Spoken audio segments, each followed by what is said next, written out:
So back in the day, we judged our popularity. I remember this. I totally remember this. We judge our popularity by where we fell in Lycos' top 50. We were real excited when we beat Britney Spears. Even with 7 Dragon Balls, we couldn't beat.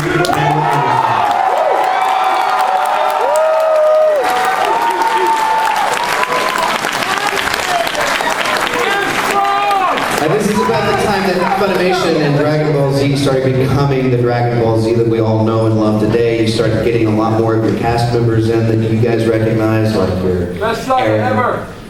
Right, Rocky the Dragon. You remember that? There's some incredible. I remember that thing. Did any of you guys ever witness that firsthand? Did any of you ever see that Hummer when it come to your town? Somebody saw the Hummer. Adam Sheehan. We rode it once and we made a bad turn. We just drove over the median. Those things. I think Adam still drives it to work every day. Yep. Sonny drove that all over the country for a while. Adam was the pilot for that thing. He was the guy who actually physically drove. I remember the Hummer trade, yeah. So this was, and something to mention on this, you know, these are the cons we're of course all used to today, but back in these days, these guys were doing signings at, what, the mall?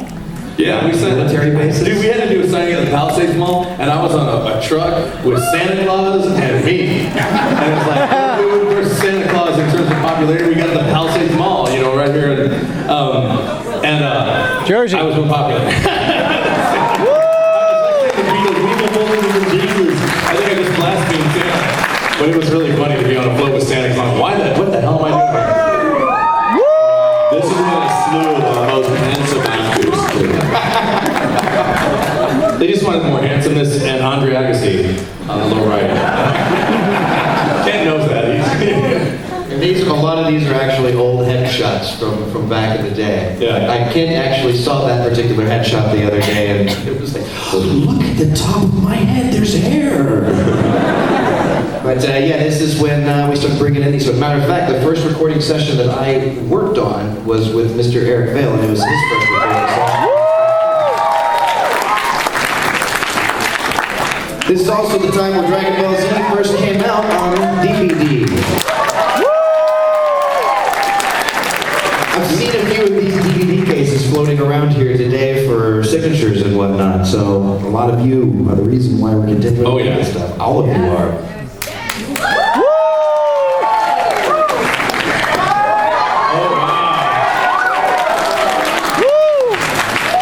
Is that Chris Rager's mom?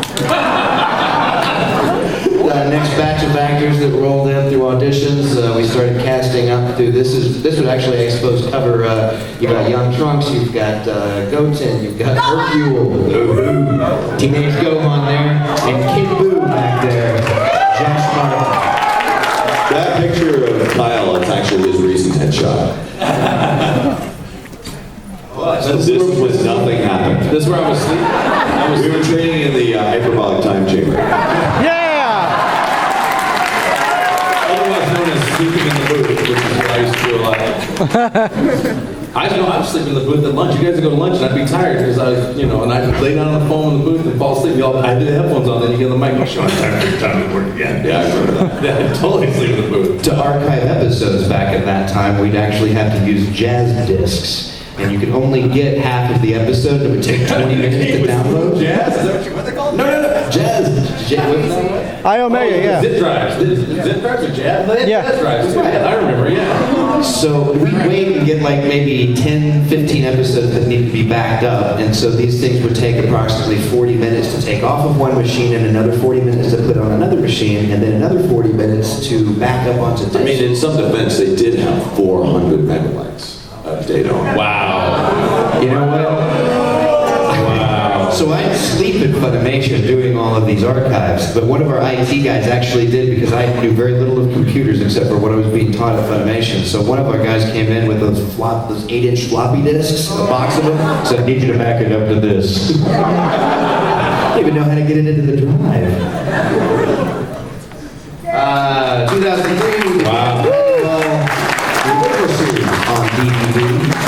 And this was actually some of the first stuff that I got unleashed to direct. Chris allowed me to direct Lord Slug himself on the movie Lord Slug. Yeah. He had to go back and re-record everything, I'm sure. I did. But I did get unleashed with Dragon Ball here. All right, so also by this time, which was towards the end of Dragon Ball Z and the Buu saga, we started having to bring in multiple directors to meet ever-increasing deadlines from Cartoon Network, as well as some DVD deadlines. This is, you'll see Chris's face get wrinkled up on this part. And our next batch of actors here. So we've got Mike McFarland again, but Senior Chris Kaysen over there, and then of course Android 17 Chuck Huber there.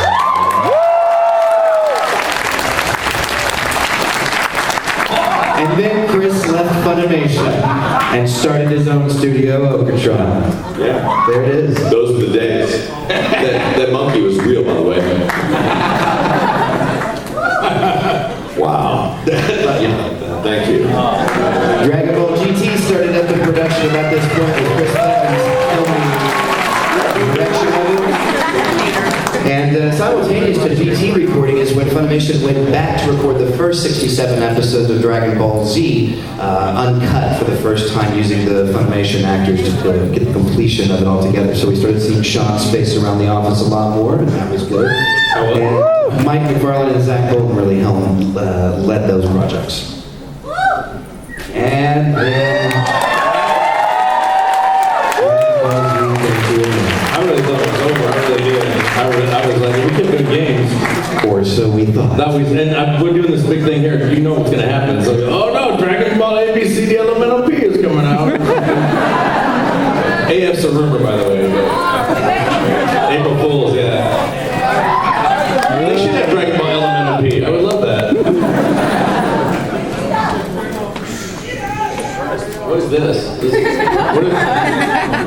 It's marketing guide. Okay. Yeah, Marketing.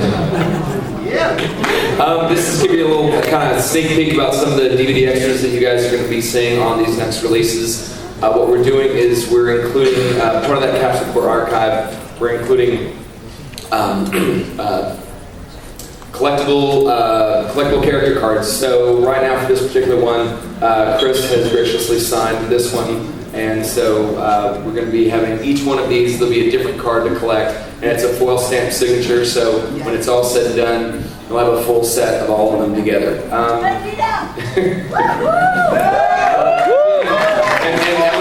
going to spell hand it over to these guys because they're going to tell you a little bit more about those, about some of the things that they found when they dug into the archives. Oh yeah. The Capsule Core archives again are an opportunity to show y'all some things you've never seen before, some things way back from the original stuff. You guys want to elaborate a little bit on some of the stuff you found, where you found it? I mean, we're digging into everything. So a lot of the pictures that you've seen here tonight are for the first time viewed in public. So a lot of these are going to be some of the special features that pop up. But I mean, we've asked all of the actors dig into their closets, bottom of the closets, and find anything they can find. So we're getting pictures that are being turned into us. I have a stack of headshots that I used to be obsessed with when I started at Funimation, getting everybody to sign everything. So, I remember that, yeah. matter of fact, for one... I thought that was really creepy at the time. I thought you had like a big collage in a closet and who you were going to murder next. And I was doing this all for 15 years later, man, I knew. But matter of fact, it was such a joke at the office that one of the prank gifts that I got for Christmas one year from Funimation was a pair of like granny panties that had been signed by everybody in Dragon Ball Z. I remember those granny panties. I wore those for about a year. But we found all of Chris's original notes for casting for the series of Dragon Ball Z, so we found all of those little I want to see that he wrote about Sean. And So when they asked me, they're like, hey, so we're planning on doing this extra feature stuff. And they're like, do you have any old stuff? I'm like, are you kidding? I haven't thrown a single thing away in 15 years. And you were so organized. I'm an organized hoarder. I keep everything that's appropriate. And I've kept so much stuff, and my wife has been like, please, can you please get rid of it? And now I'm like, see, in your face. That bitch. I didn't say that. She would destroy you. Are you guys going to release, oh, you're going in, sorry. I was going to ask you about, are we going to release outtakes or not? we're working on it. We're trying to figure out what's appropriate? Oh yeah, and what's not? I would say all of it's appropriate. Yeah! This is your chance to convince him. All of it! All of it! All of it! They will not change, Justin. They want them. All right. Hey, All of it! We buy it you online. guys right here. Yell at them. All of it! All of it! Curtis is addressed as his phone We're number. certainly, I mean, we're fishing through everything, so we're trying to find as much as we can find. We've got little things that that'll be great Easter eggs on the discs. We've got things that would be great special features. One of the things, some of the first stuff you'll see is a series of faces, as it were, of Mr. Christopher Sabat. He used to put little, I guess, modified headshots.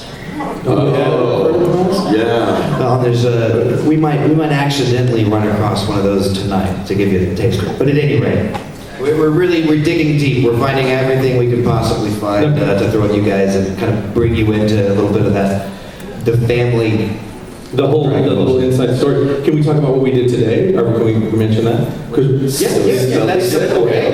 Oh, Turn it to the west. Oh, yeah. So yeah, I just finished mine today. I did almost a 2-hour interview where I would go into great detail about stuff I haven't talked about a lot in my whole experience with the Dragon Ball Z. And Chris did one. Is the whole cast doing it? Yeah, everybody that has been involved with production on Dragon Ball Z over the last. And I think, with the exception of them bleeping me every few words, it's really uncensored. And I didn't, I censor myself a lot just for protecting the innocent and the guilty or whatever. But I didn't on this one. Nothing's really salacious, but I think you'll find it to be very interesting. I think. I think Justin prepared a lot of questions for Yeah, the us. questions.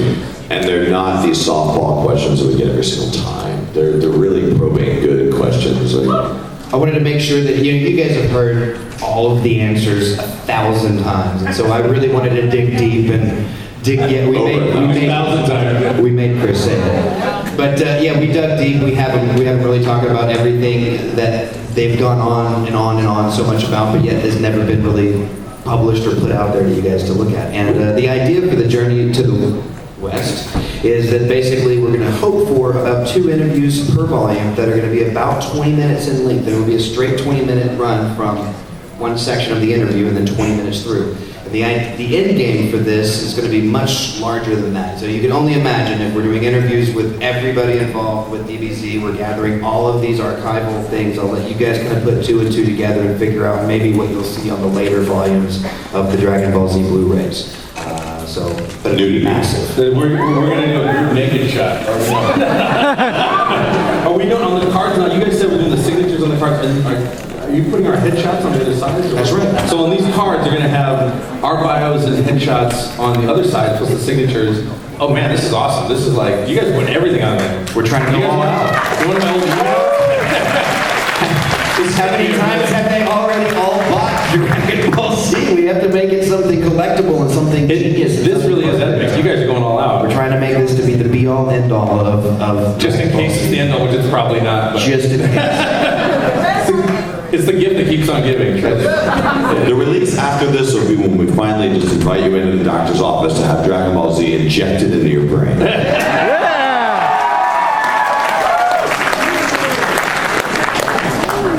Do we have anything else? Just a Dragon Ball Z spinal download. It's just like John Mnemonic. Did I even What was that? And make the computer come up one more time. Look at this. Yeah! I don't know how that got in here, Chris.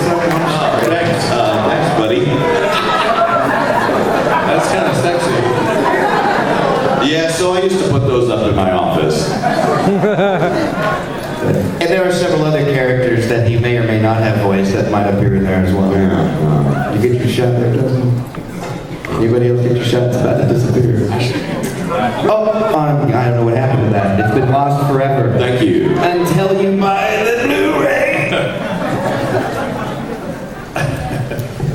All right, so hopefully you guys have been able to see just a little bit of what we have in store for you. Not only from I just want to say it looked like we can just actually do this for the next 15 minutes. I'm sure you can. They never themselves on TV. I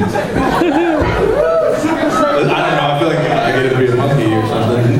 Bubbles! Chris is texting you all the